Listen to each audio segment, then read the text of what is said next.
Ary io fitiavan'Andriamanitra io dia nataony ao amin'ny Jesosy Kristy. Andriamanitra tia dia nanome sy nahafohy ny zanaka izy. Fa Jesosy indray koa tia nanome nahafohy ny tenany ho antsika tsirairay avy. Zany ny fitiavan'Andriamanitra.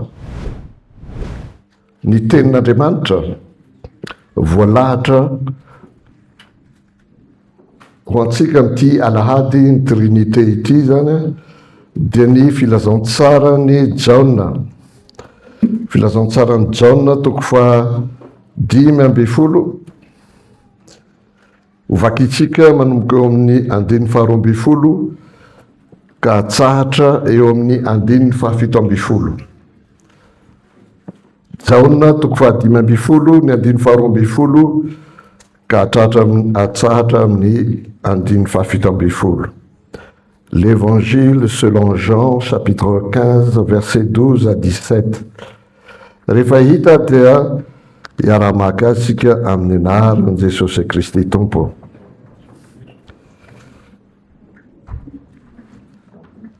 Izao no didiko dia ny mba hifankatiavanareo tahaka ny nitiavako anareo.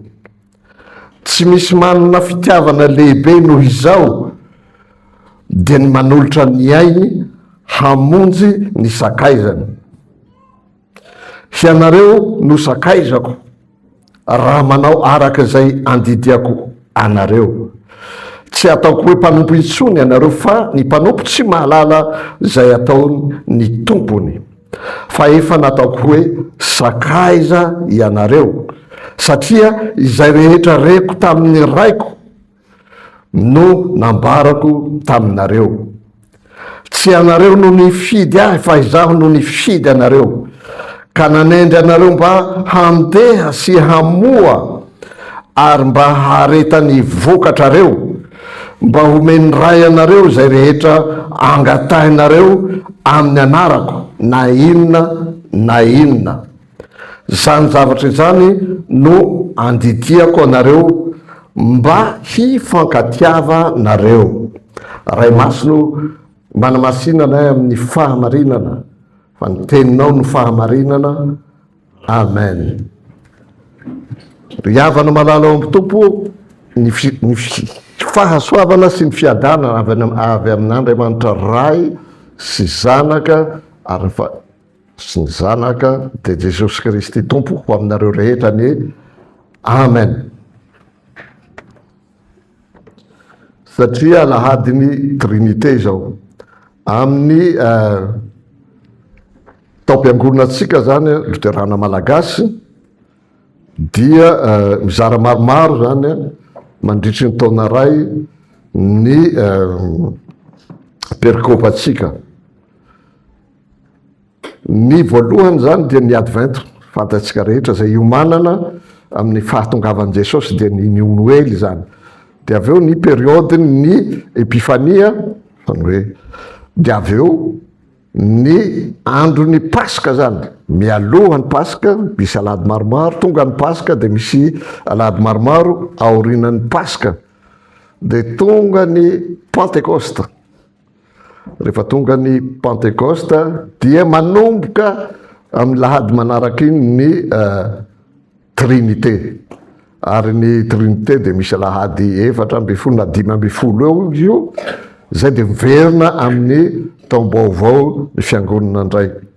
Ka manomboka androany zany dia alahadin'ny Trinité mandra-pahatonga ny taom-baovao indray any amin'ny volana Novambra, farapahana Novambra ihany zany. Ka ity Trinité ity zany no asitsika resaka fohy fona fa ho lavalava ny toriteny androany. Ity Trinité ity zany dia tsy misy ao anatin'ny Baiboly ao. Za mitady nareo sao dia mamadibadika tsy ahita mihitsy nareo zao ato amin'ny Baiboly. Fa tamin'ny taonjato faharoa any ho any zany ireo ray mpiangonan'ireo ro nampiasa ilay teny hoe Trinité, natao hoe Dieu Trinitaire zany. manahirany ty atao hoe trinité ty tamin'izany fotoana izany mandraka ty androana. Na izaho ara tsy afaka nazava mazava tsara aminareo fa raha raisika ny filazantsara ny vakina teo Matio 7:20 ny andininy amin'ny 7:20 eo zay alohan'ny akarany Jesosy Kristy ho any an-danitra de ny teny mazava tsara amin'ireo mpianany izy hoe mandehana atao mpianatry ny firenena rehetra ary manaova batisa azy ho amin'ny anaran'Andriamanitra ray, zanaka, fanahy masina. Mazava io, ray, zanaka, fanahy masina. Jesosy Kristy tena no manambara mivantana amin'izany ka tsy haiko tsony ny andiniana azy na ikaroana azy ka tsy halalana izany fa Jesosy tena ny mihitsiny no manambara io satria Jesosy nivoaka avy tao amin'ny ray ary izy ihany koa no ny teny hoe ny fanahy masina nivoaka avy tao amin'ny ray. Nanomakomana ny reto mpianany reto izy ahatongavany zany fanahy zany ary io indrindra alohan'ny akarany niteneniny hoe aza mihetsiketsika ao Jerosalema nareo fa handefa handray herinareo dia ny fanahy masina zany amin'ny maha-trinité azy zany tapitra hatsero zany etape rehetra nandalovany izany persona telo izany zay ao amin'ity trinité ity. Iray asa reo, ny asany dia fatatsika rehetra fa ny hamonjena ny olona rehetra zany. Miara-mahalala tsika ny Jaona 7 ny 9:12 miara-miredina tsika hoe zay malala azy amin'ny anaran'i Jesosy fa toy izao ny tiavan'Andriamanitra an'izao tontolo izao nomeny ny zanany lahy tokana mba tsy ho very zay rehetra mino azy fa mahanana fiainana mandrakizay. Io famonjena io no iarahany reto persona telo ao amin'Andriamanitra tokana io. Andriamanitra ray mamolavola famonjena ho an'ny olona rehetra. Andriamanitra zanaka manatanteraka ary tanteraky ny Jesosy izany famonjena izany dia ny nahafatesany ary nitsanganany tamin'ny maty. Ary ny fanahy masina kosa hizara izany maimaim-poana amintsika nanomboka tamin'ny asan'apôstôly 2 zay zany mandraka ty ankehitriny miasa ny fanahy masina ary tsy misy persona hafa intsony hafatsy ny fanahy masina izao. Zay mampikatona ny amin'ny trinité izany. Tsy iray asa ihany izy ireo fa tena iray fitiavana ary hoy ny mpandinika tamin'izany andro izany fa ny trinité io zany fa ny hohany ny tena fitiavana ny halali ny fitiavan'Andriamanitra izany. Zay mampiseho ny fifandraisany ireo persona telo ao amin'Andriamanitra tokana io. Antsoindrareo azy pericorèse hoy ry zareo mpandinika. Dikany dia rotation zany hoe mifandray tanteraka ireo persona telo reo ka tsy azo tsarahana mihitsiny. Tsy azo tsarahana mihitsiny ny ray, ny zanaka, ny fanahy masina. Raha miasa ny ray dia ao zay ny Jesosy dia ao zay ny fanahy masina. Raha miasa Jesosy ao zay ny ray, ao zay ny fanahy masina. Raha miasa ny fanahy masina ao ny ray dia ao ny Jesosy.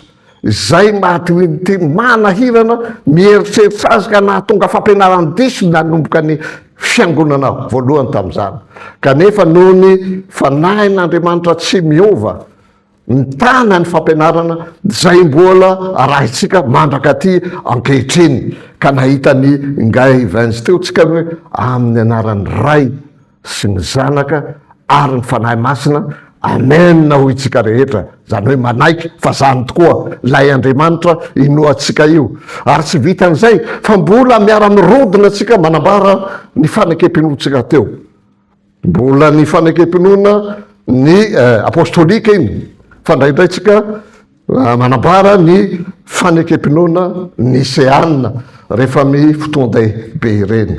Zay no ela riavany fa verina eto amin'ny perikopatsika amin'izay isika amin'ity raisitsika am'le ny trinité teo zay miray fitiavana ny persona telo ao anatiny izany ka tena tsy ambaratelo na mystera hoy izy reo mpandinika zany Dieu trinitaire amin'ny maha Andriamanitra fitiavana azy izany izay mpiasa ao anatisika ka hampahazava ny fitiavatsika maha-olonatsika koa zany.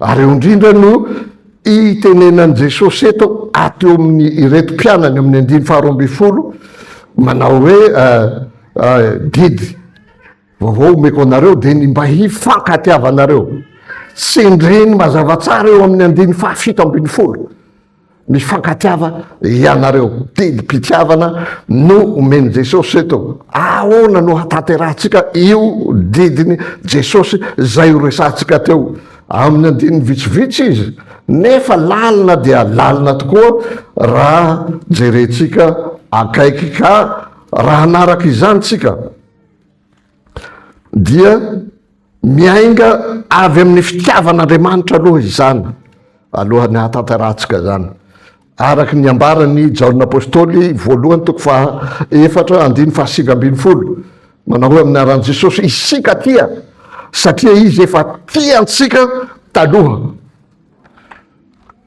Isika tia fa izy tiatsika taloha tsy maintsy manjalo am'izany fitiavan'Andriamanitra zany zay jerentsika voalohany zay vo jerentsika ny vokatry n'izany fitiavan'Andriamanitra ao anatisika ao zany ka miteraka ny fitiavana ny rahalahytsika zay zany no lohahevitra zay ho resantsika amin'ny ty perikopa anjaratsika androany ity. Mbola averiko foana ity fitiavana ty de miafina ao amin'ny atao hoe trinité reo persona telo reo zay miray fitiavana ka te hampiditra izany ao amin'ny tsika tsirairay ary mandidy mihitsy nara Jesosy mandidy Saolo didiko tahakany nanovany Andriamanitra ray any ireo zanak'Israely Exodosy 20 zay nanambara hoe reto daholo ny didy zay tokony arahinareo mba ho tsara eo anatrehako nareo de reny didy 10 zay ny anaratsika hatramin'ny sekoly lahady zany matraka ty ankehitriny averomberina fa tsy ho lanitsika par cœur izy io fa tena mazava tsara ireo didy 10 ireo tsy didy fanerena tsy anteritery fa tena didy mpitiavana zay asehony sy ambarana sy ampianaran'Andriamanitra antsika mba haizatsika miaina an'izany fitiavan'Andriamanitra izany didy lehibe izany hoe ho tia an'Andriamanitra ka izay nahatonga azy nametraka an'io didy io fitiavan'Andriamanitra ny olona io araka ny arahantsika ny redina teo io dia ny hanavotana sy amonjena antsika satria nahoana satria olona tokony ho very isika zany ny anarantsika tamin'ny sekoly lahady zany rehefa lavo i Adama sy Eva dia tafiditra ny ota amin'ny olombelona rehetra ka na dia Davida mpanjaka any amin'ny salamo 150 any zay de mitorotoronona tamin'ny fahotana aho hoy Davida nefa mpanjaka natahotra ny tian'Andriamanitra izany nahatsiaro ny tsy fahamendrehana eo anatrehany n'Andriamanitra. Ary amafisiny Paoly apôstôly zany amin'ny Romanina any, fa tsy misy zay marina de ray isika izao. Ary ny vokatry ny fahotana de fahafatesana, fahatezeran'Andriamanitra amin'ny fiainantsika rehetra. Ny vokatry ny fahotana dia fanandevozan'ny lalàna ho antsika rehetra.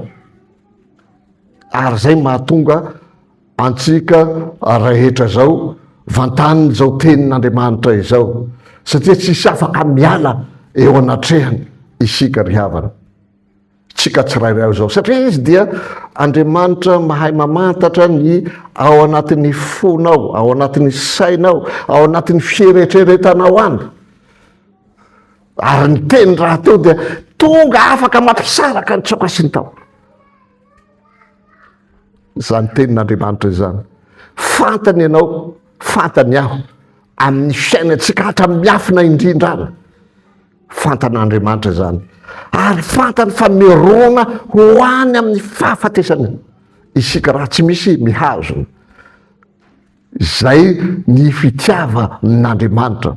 Zany hoe tsy niandranao masimasina izy na niandranao fa tonga miangonao zay, fa dia mbola tao amin'ny faharatsenao indrindra no niantsoany ahy sy ho anao, ho afahany amin'izany fato sy ny fanandevozana niota amin'ny fiainantsika manontolo. Be dia be ny zavatra efa very tamin'ny androm-piainantsika rehetra zany. Tatoato zay nisy ramatoa zay very poketra. Very ny fianako manontolo, ifany aby ny carte bancaire, ny carte nationale, ny carte vitale sy ny sisa. Eny, zany misy atsika. Any koa misy hoe very. Zavatra sarobidy. Be dia be zavatra very amintsika, vola iarina ihany tsika.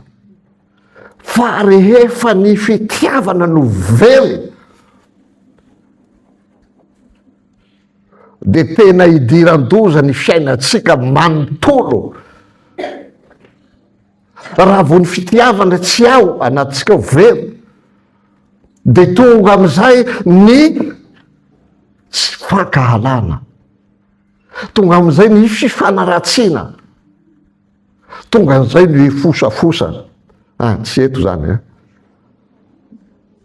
Tonga am'izay ny setrasetra rehetra, tonga ny ady sy ny sisa tsy ho tany saiko, manomboka ao amin'ny tokantranontsika zany, mihitatra kely eo amin'ny fianakaviana, mihitatra kely eo amin'ny fanila-bodirinana, voisin zany, mihitatra kely any amin'ny toeram-piasana, mihitatra kely eo amin'ny tanàna mihitsiny ary, ary firenembe mihitsiny ary, ka mahatonga ny tsy fandriam-pahalemana maro samy hafa. No ninona? No ny tsy fisiany io fitiavana io ihany. Zany indrindra no anatonga an'Andriamanitra ny aloha antsika, satria fantany fa niatrika ireo fahafatesany, fanandevozana sy ny fijaliana maro samihafa atsika, fahasarotana maro samihafa amin'izao fiainana antsika zao, de nalefa ny taloha ny azy de ny fitiavan'Andriamanitra. Zay ny fitiavan'Andriamanitra zay ambarany Jesosy Kristy eto. Ary io fitiavan'Andriamanitra io de nataony ao amin'ny Jesosy Kristy. Andriamanitra tia de nanome sy nahafohy ny zanaka izy, fa Jesosy ndray koa tia nanome nahafohy ny tenany ho antsika tsirairay avy. Zany ny fitiavan'Andriamanitra. Maro ny anabarany ireo manapahalalana ny amin'ny fitiavana. Amin'ny teny greka misy 3-4 eo ny dikany. Ao ny atao hoe storge. Ny storge moa zany dia lien familiaux. Tiako ny reniko, tiako ny zanako, tiako ny ray tapo amiko. Zay ny atao hoe stergo. Dia ao koa ny fitiavana atao hoe filia. ny fitiavan'ny filia zany dia fitiavana fraternel fraternité moa izy ny vazaha, fitiavana ny rahalahy. Io dia misy an'le hoe misy mitovitovy ny centre d'intérêt de miaraka eo ny olona maromaro amin'ny zany fitiavana izany. Anisan'izany tsika kristianina. Misy koa ny izay tsy resahan'ny baiboly firy fa ny endriny no hita eto dia natao hoe fitiavana eros. Io eros io zany dia fitiavana ara-nofo, tsy velarako loatra fa vetaveta ny hafarana. Ary ny fitiavana fahaefatra dia ny fitiavan'Andriamanitra zay atao hoe agapao na agape. Ny fitiavan'Andriamanitra, io fitiavan'Andriamanitra io izay mahafoy ny ainy ho an'ny hafa. Io fitiavan'Andriamanitra io izay maharitra mandrakizay. Ny coup de foudre mety tapitra vetivety ray volana, heritaona tsy haiko, fa ny fitiavan'Andriamanitra maharitra mandrakizay. Io fitiavan'Andriamanitra io indrindra napetrany taon'i Jesosy Kristy io no tonga ho zaraina amintsika zay manaiky sy manara-dia azy. Ary rehefa mandray an'izany fitiavana avy amin'i Jesosy Kristy zany, zay fotsiny no andrasan'i Jesosy amiko sy aminao. Dia hanaiky zany fitiavana zany, hahatsiaro zany fitiavana zay nanolorany tenany teo ambony hazo fijaliana, hitondra ny aretintsika rehetra, hitondra ny enta mavesatsika rehetra araka ny ambarany amin'ny Matteo 11:28. Avia tanyareo zay miasa fatra sy mivesa tretana, fa izaho no hanomenareo fisaharana. Zany fitiavana lalina, fitiavana tsy misy tambiny. Ataovy zao dia ameko an'izao anao, zany ny tsika ny fitiavantsika. Neny Jesosy tsy miandry valiny, sady mialoha izy no tsy miandry valiny, ary mahafoy ny tenany. Zany ny fitiavan'Andriamanitra zay anirahany Jesosy an'reto mpianany nanatrika azy eto, itenenany hoe didy vaovao omeko anareo dia ny mba hifankatiavanareo. Satria zava-dehibe miantso miandry anyreto mpianany reto nanabarany zany fitiavana lalina zany. Ary ho fampaherezana an'izy ireo mihitsiny no nahatonga azy hoe tsy ataoko ho mpanompo hitsony nareo fa ataoko ho sakaiza. Ny mpanompo tsy mahalala zay ataon'ny tompony, fa ny sakaiza kosa dia mahalala zay ataony tompony. Rehefa atao hoe ataon'i Jesosy sakaiza ianao dia ataony, zany no atao hoe fihavanana, fitiavana, dia ny fitiavana agape io zany. Ao anatin'i Jesosy io tiany homeny anao ka hiantsonanao hoe sakaiza. Io tsy hifidin'ny olona io, satria miteny izy rehefa avy eo hoe tsy anareo nifidy ahy fa izaho no nifidy anareo. Da hoe nyvalitenin'olona malaky sasany, anareo teo pastora zany na teo katekista na teo mpiandry zany na teo fiantsoa n'Andriamanitra io dia fiantsoana feno fitiavana azy anao, ahazo anao mandray higoka. Zany fitiavana feno omeny Jesosy Kristy zany. Zay no ambarany eto hoe izy no nifidy atsika. Matoa ianao tonga eto, matonga ianao niazakazaka hiditra amin'ity tranon'Andriamanitra ity, hihain'ny teniny, dia manana anjara amin'izany izaho sy ianao. Handray zany fitiavan'i Jesosy Kristy lalina ane zany, mahafoy ny tenany. Satria io tsy vitany hoe fidiko ianao, omeko ny fitiavana ianao, fa kosa handray hery avy aminy ka hatonga anao hanao ny asany koa. Tsy misy finoana mipetrapetraka, finoana tsy rahanasa dia maty hoy Jakoba, fa matoa tonga amiko sy tonga aminao zany tenin'Andriamanitra izany, dia mba hiainanao zany fitiavana zany. Betsaka ny tsy mahalala hoe tia an'Andriamanitra ny izy be dia be ny ao manodidina zany, ny ao fianakaviana ary betsaka ny kozaiko kozinina mbola lavitra zany nefa mitony tena ho kristianina. Betsaka nareo mpiara-miasa moa dia efa tsy tenenina ntsony, indrindra aty atany mandroso ity, zany fitiavany Jesosy Kristy izay tiany ho zaraina aminao izany amin'ity andro an'ity, dia hanosika anao koa ho tia ny rahalahinao. Mbola namafisiny amin'ny 7:50 mifankatiava ianareo. Fitiavana hanahirana izany, fa ny modely dia Jesosy Kristy. Namoy ny ainy izy ary teo amin'ny fanamborana azy izy dia be dia be no nandatsa, kanefa mbola tafateny ihany Jesosy,